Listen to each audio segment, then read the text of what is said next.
Imagine how I felt as soon as I stood in the police station, muddled and bloodied and beaten up.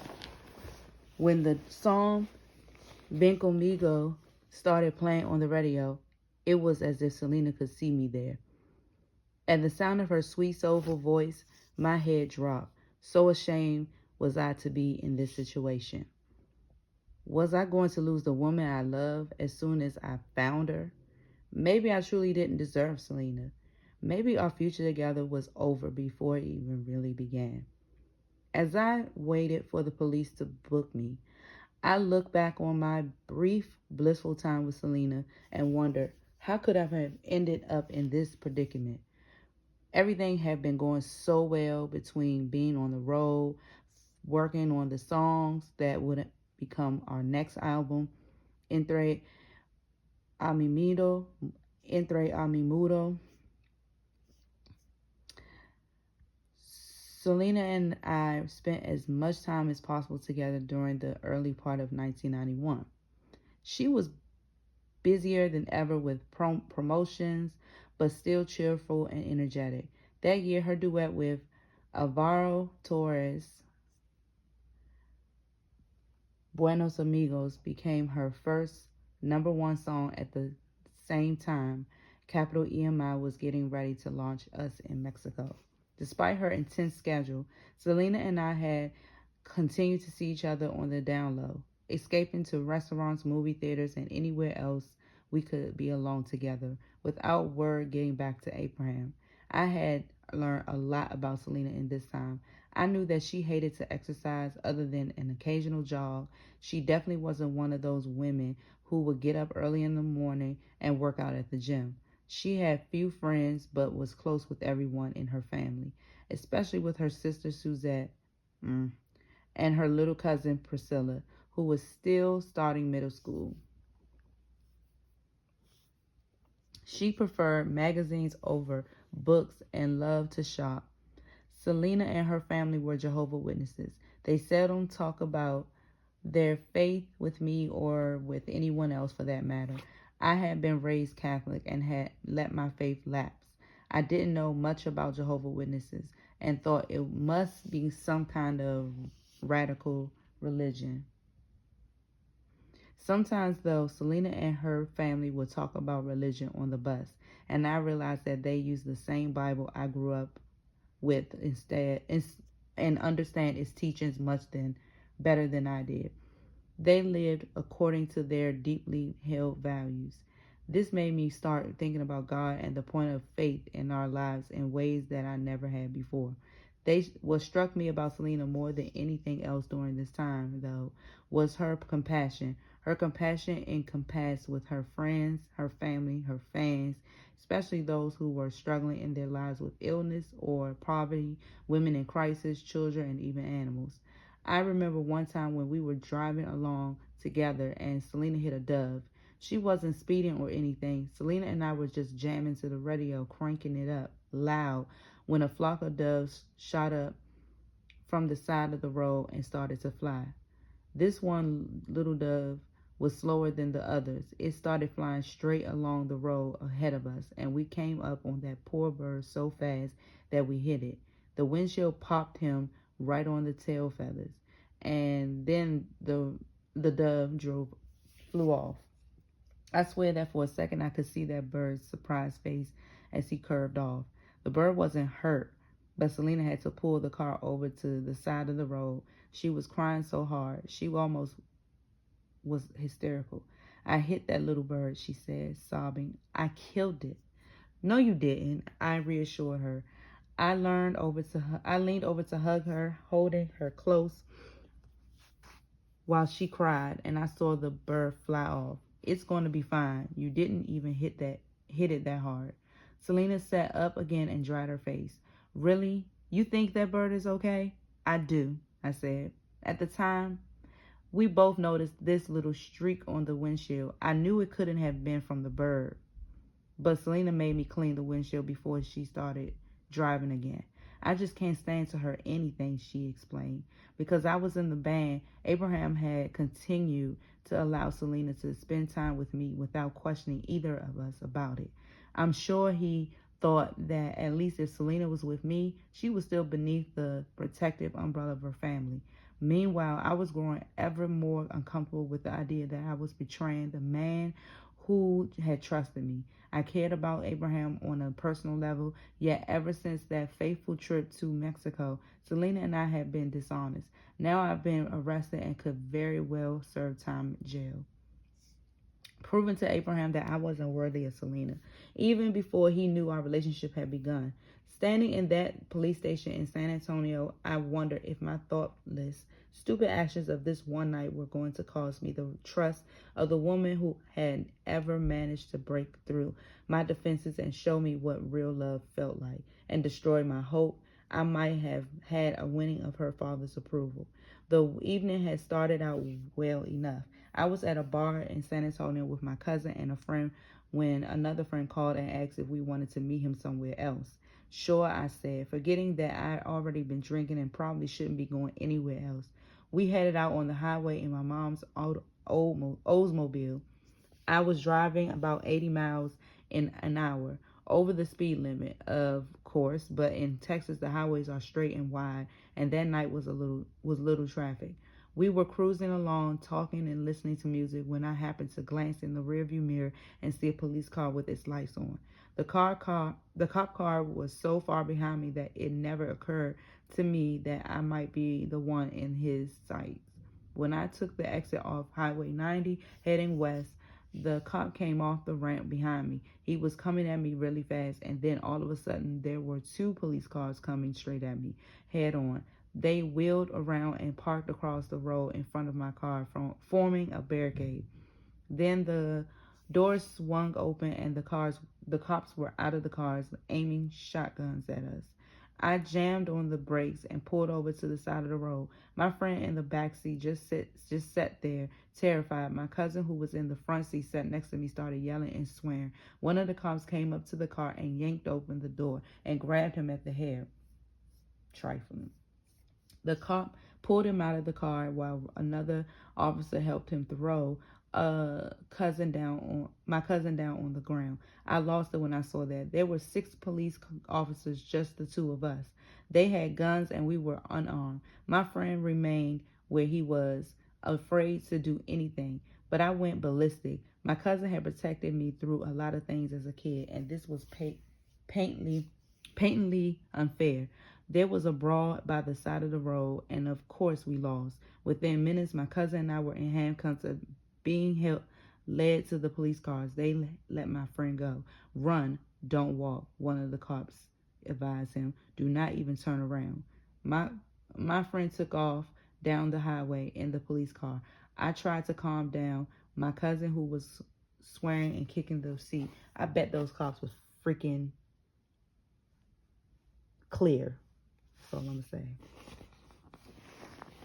It make no sense. They took us to the police station and booked us. Our clothes were torn and we were muddy and bruised. Things looked bad for us all around. The police had reported that their car had been right behind us with its lights on, and they had seen me turn around, see the lights, and then the gun, the car, and a night initiated a high-speed chase. None of that was true.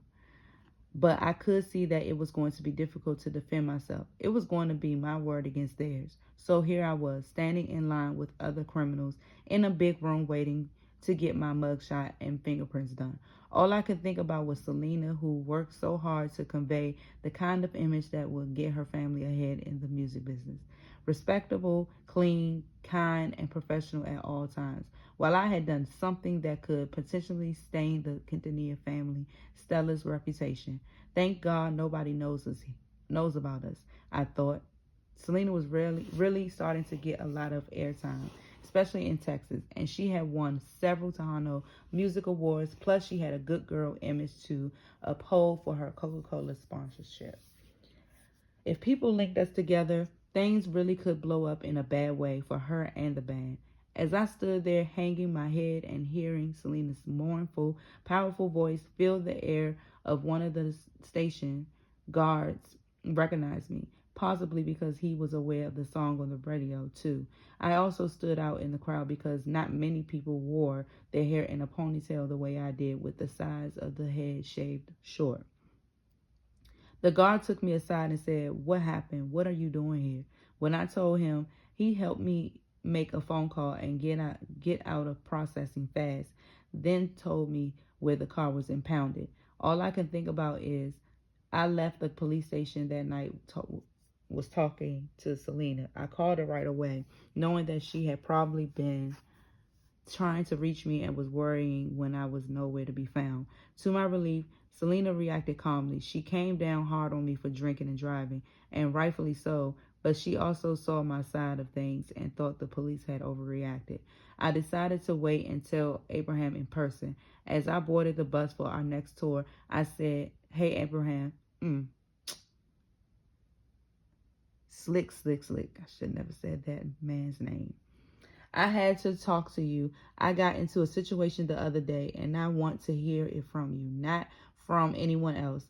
I was 100% straight with him and told Dictator everything, despite the fact that my head was buzzing because I was so scared. The upshot of the incident was that I was going to have a court date and then I'd probably be on probation and have to do community service. Dictator didn't go off the way I was afraid he would. He just nodded and said, "Chris, I'm sure everything's going to be okay, but you've got to be careful. We don't want you getting hurt." Okay. Besides, the band has a lot of good things coming up and don't want to miss that. Then he actually gave me a hug. Oh, you want to give him a hug now that he ain't, you don't know that he with your daughter, but when he was with your daughter, you want to act like a psychopath and search and find throughout all the neighborhoods to look for Chris to see if he was with Selena. Come on now. BS. Dictator gave great hugs. No, he didn't. Probably stink. Let me be quiet. Let me stop. He opened his eyes wide, and you had no choice but to walk right into them. The hug, of course, made me feel worse than ever. I was extremely happy to be forgiven, while at the same time feeling terrible that I was still keeping my relationship with Selena a secret from him. Selena and I were still seeing each other any chance we got. This meant that I spent a lot of time in Corpus, so that Selena was never to lie other than by omission. She would announce that she was going out to run some errands, then swing by to pick me up at the hotel, and I run the errands with her. We went out in her car, which even now makes me shudder, because it would have been so easy to run into someone she knew. Corpus Christi isn't that big of a place, and Selena's reputation as a singer was spreading fast. "I don't even care if somebody sees us," Selena would say, taking my hand and putting her arm around me, and even in public, while I was always watching over one shoulder. Then one morning she realized just how much of a risk we were taking. I was staying in one of the hotels on the opposite side of the harbor bridge from downtown Corpus, where I always felt like we were safer because a big body of water lay between the Quintanilla family and me. Selena drove over to meet me as she usually did. When we were ready to leave the hotel room, Selena went out first, acting as cool and at ease about the whole situation as ever. She was the sort of person who always loved taking risks. I spent a few extra minutes packing my shoulders bag, tucking away my sunglasses, wallet, and checkbook. Suddenly, Selena bolted back into the room and slammed the door behind her. "Oh no," she cried. "I forgot my aunt works here. I think she just saw me coming out of the room." "What aunt?" I asked, panicked. "She's married to my dad's brother. It's really bad if she sees us." I had to laugh. "Look at you," I teased. "Miss, I don't care. I'm so cool." "Shut up," Selena snapped. "Seriously, Chris, if my aunt sees us, it's going to be crazy." We waited a while, then sneaked out of the hotel, Mission Impossible style. "Guess I'd better cross this place off my list," I said. Once we were safely on the road, sometimes Selena and I saw each other when I came to Corpus work to work on songs with ABCDFG too. I really enjoy working with Selena's brother. He and I had a few run-ins now and then, but he always gave me lots of freedom as a guitarist and really encouraged me to develop my own musical style. Maybe we hit it off because we was he was a talker and I was a listener, and he always had a strong opinion, whereas I was pretty easygoing. Who knows? In any case, we developed a strong friendship. Like me, ABCDFG had once wanted to be a rock musician, not Dahano. His rock career had come to a screeching halt because Dictator had insisted on forming a family band to play Dahano music. ABCDFG had no choice but to play songs other people had written that he didn't like.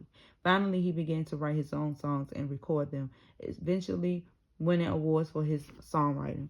Selena found every way she could to tease ABCDFG, especially when he and I were trying to work on some music. She come over to ABCDFG's house, put her arms around me and from behind while I was playing guitar, and gave me a hug and a kiss.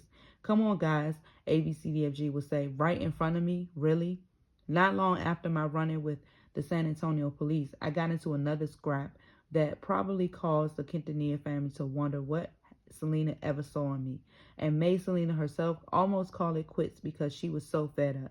We were working on a song that would become one of our new album, Entre a Mi Mudo, at a studio in San Antonio, and the band was staying at a local hotel.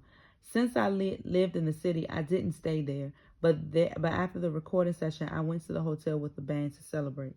Late in the evening, I found myself in one of the hotel rooms with two brothers who were members of the road crew, and we were starting drinking heavily. At one point, the brothers started wrestling, and long before it became a free for all among the three of us. It got really crazy in there. For instance, we weren't trying to break the door on purpose, but one of us got thrown into it and knocked the door right off its hinges. There were a couple of holes in the walls too, where one of the brothers threw me over his back and my feet hit the wall. Being buzzed like that means that you don't notice what's happening at the time. I was just pumped up. My friend of mine came by, and I eventually left the hotel with him and went back to my apartment. Joe, our keyboard player, had been out in San Antonio, in San Antonio having a good time somewhere else. He told me later that he came back to that room and plopped down on the bed. When he felt glass on the bedspread, he said, "What the hell?" But by then, the two brothers were passed out on the other bed, so he just brushed the glass off, and went to sleep. He woke up with a woman standing over him, going down a checklist on the clipboard. Joe sat up, looked around the room, said, "Oh, shit," and bailed. He hid in one of the other hotel rooms, knowing what Dictator's response would be to the room being trashed. I knew nothing about any of this until later this morning when Selena came to my apartment. I stumbled over to the door, still half asleep, and opened it when I heard her knocking and shouting my name. Selena wouldn't even cross the threshold into my apartment. She was so furious that she just stood right there in the doorway and let me have it. The two members of the road crew had already been fired. She told me she didn't even know what Dictator and ABCDFG would do about me, but she didn't care. "That's it," Selena shouted. "We're over. I don't want to be with anyone like this." I can't believe you. How could you let yourself drink so much and let things get out of control like that? There was nothing I can say in my defense. I just listened and watched the woman I love walk out of my life because I knew that I had done the wrong thing. What the hell was I thinking? Selena was right. I didn't deserve to be with her. I waited anxiously for Dictator or ABCDFG to call. I fully expected to be fired, and I was miserable. Not just because of my stupidity had caused Selena to leave me, but because we were finishing up an album that Dictator was sure would launch our careers. In Mexico and the rest of Latin America, Selena y Los Dinos would move on and leave me behind. As more time went by without any phone calls, I grew increasingly agitated. What had happened Did the other two guys take the heat for me and not mention me being there? Much as I would have liked to escape dictator's wrath, that wouldn't be right. I decided. I knew that I had to tell the truth, apologize, and try to make amends. That was the very least I could do for the Quintanilla family. Finally, I drove to the studio where I knew I had found Dictator. He was in the control room with one of our sound engineers, watching Selena record a voice track. She saw me she saw me come in but ignored me. I joined Dictator, not knowing whether I was going to be fired on the spot or if he'd asked me to finish the record first, then go. I told him what had happened at the hotel the night before, holding nothing back. I'm sorry, I said. Nothing like that will ever happen again. I let things get out of hand. I didn't stop it, and I don't know what else to tell you. But I apologize and will pay for all of the damages. To my shock, Dictator accepted my apology. He knew that I meant what I said. He even put his arm around me and said, once again, reassure me, everything will be all right, Chris. If he's so forgiving and have so much faith in Chris, why didn't he keep that same energy when they were together? That don't make no sense. Anyway, like I say, I call it BS. My face burned with shame. Why had the other two men been fired while Dictator was willing to give me a second chance? I like to think that even when he saw me as a son, in any case, once again, I was nearly crippled with guilt by my deception. I was being honest with this man and that I respected, but not completely. On the other hand, things were over with Selena and me. What did it matter now? Just for an instant, I even let myself think that maybe it was Selena's best interest to break things off with me. Dictator told me that he had an errand to run. You're going to be here for a while. You're going to be here for a while? I thought of Selena in the studio and nodded. Just a bit, I said. Good, keep an eye on her, Dictator said, and he took off. Okay. Selena finished singing and came into the control room. I had been standing behind the engineer. Now she stood right next to me, her arm rubbing against mine, and said, "What's going on?" "Nothing," I said, my arm tingling. "I came to apologize to your dad." I told him everything. "What's the deal?" She asked. "We're cool." "You're going to keep playing with us?" "Yes." Immediately, she put her arms around me and pressed her body close. "Wait a minute," I asked, laughing. "I thought you just broke up with me and we're not together anymore." "Shut up," she said. "No." I turned to her. In all seriousness, I need to apologize to you too. I told her my plan to pay for all the damages and added, "I hope I didn't embarrass you too much. You know that I never deliberately do anything to hurt you. I don't want to lose you." She hugged me hard. "Of course you're not going to lose me. I'm right here." We stayed like this for a long time, despite the fact that the engineer was in the control room with us, having to act like he didn't see me or hear anything at all.